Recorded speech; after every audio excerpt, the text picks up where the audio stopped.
الحمد لأهله والصلاة والسلام لأهلها وعلى آله وأصحابه أجمعين ولعنة الله على أعدائهم الكافرين كافرين الرافزين إلى يوم الدين. أما بعد،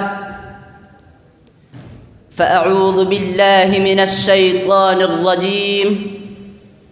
بسم الله الرحمن الرحيم. قال الله تعالى: إذ أخرجه الذين كفروا ثاني اثنين إذ هما في الغار إذ يقول لصاحبه لا تحزن إن الله معنا. وقال النبي صلى الله عليه وسلم لأبي بكر: أنت صاحبي على الحوض وأنت صاحبي في الغار. صدق الله العظیم.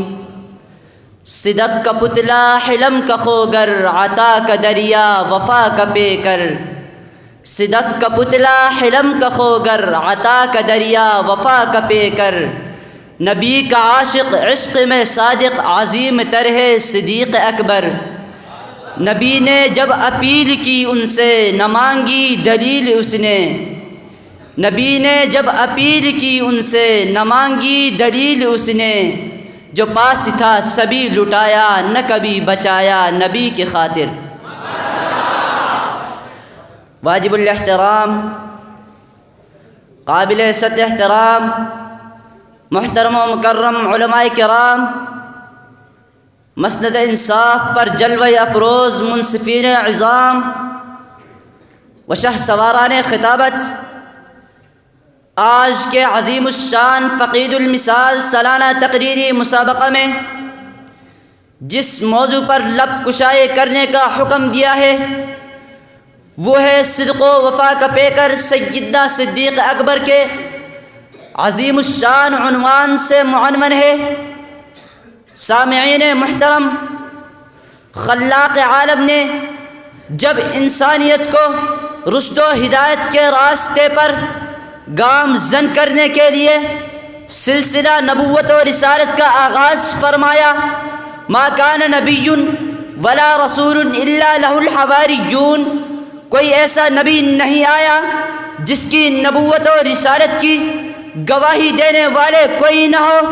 ہر نبی کے ماننے والے ایک مقررہ مدت تک رہے، لیکن امام الانبیاء کی نبوت و رسالت و شریعت تا قیامت نسلی انسانی کے لیے اسوہ نمونہ تھی. تو رب نے ساتھی بھی وہ دیے جو قیامت تک معیار حق و صداقت ہے. ساتھی وہ دیے جو آمنو کما آمن الناس کی کسوٹی ہے. پوری جماعت صحابہ مقام و منزلت کے عظیم منصب پر فائز ہے. کلم وعد اللہ الحسنى کا وعدہ ان کے لیے ہے. لیکن میں آج جس شخصیت کا تذکرہ کرنے چلا ہوں، جس کے منقبت کو موتیوں میں پرونا چاہتا ہوں، وہ آب زر سے لکھنے کے قابل ہے. وہ بعد از انبیاء جو پوری کائنات کے عظیم ترین ہستی ہے، جس کے بارے میں رب کائنات نے فرمایا والذی جاء بالصدق وصدق به. مفسرین اس آیت کی ذیل میں لکھتے ہیں جاء بالصدق سے مراد رسول اللہ صلی اللہ علیہ وسلم ہے، وصدق به سے صدیق اکبر رضی اللہ تعالی عنہ مراد ہے. رب کا قرآن کہتا ہے فاما من اعطى واتقى وصدق بالحسنى کا مصداق ابو بکر ہے. قرآن جسے لا تحزن ان اللہ معنا کہے اسے ابو بکر کہتے ہیں. قرآن جسے ثانی اثنین کہے اسے ابو بکر کہتے ہیں.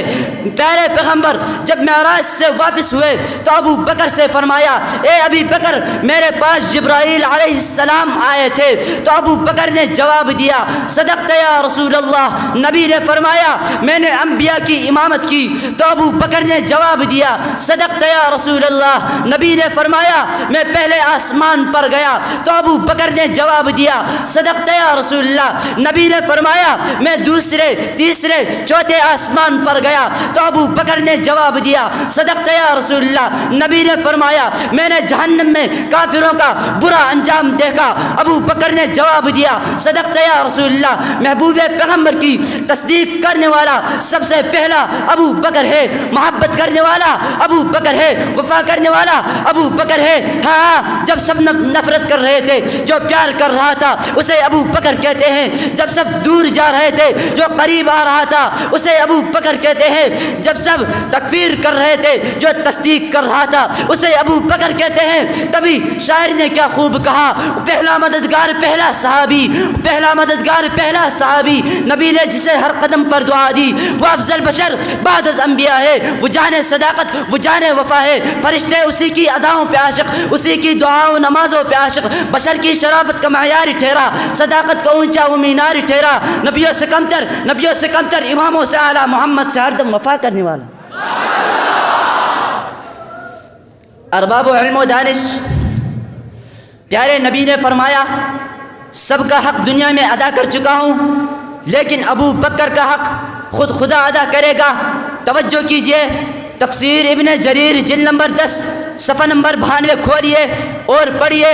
حضرت ابو بکر صدیق کے زمانے میں ایک شخص سورۃ توبہ کی تلاوت کرتے کرتے اس آیت تک پہنچا اذ یقول لصاحبہ لا تحزن, تو پاس صدیق اکبر کھڑے روتے ہوئے ارشاد فرمایا رب کائنات کی قسم یہ شخص میں ہی تھا. سامعین ذی وقار, صدیق اکبر کی صحابیت قرآن کے نص سے ثابت ہے.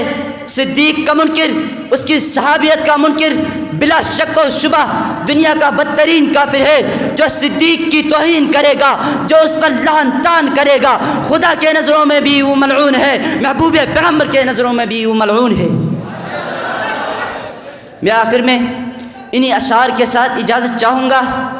اے صدیق جو تیرا احترام کرتے ہیں, اے صدیق جو تیرا احترام کرتے ہیں, ہم بڑے ادب سے ان کو سلام کرتے ہیں. تو نہ خدا کے کام کا نہ نبی کے کام کا, تو نہ خدا کے کام کا نہ نبی کے کام کا, جو منکر صدیق ہے وہ نطفہ حرام کا. وما علینا الا البلاغ المبین.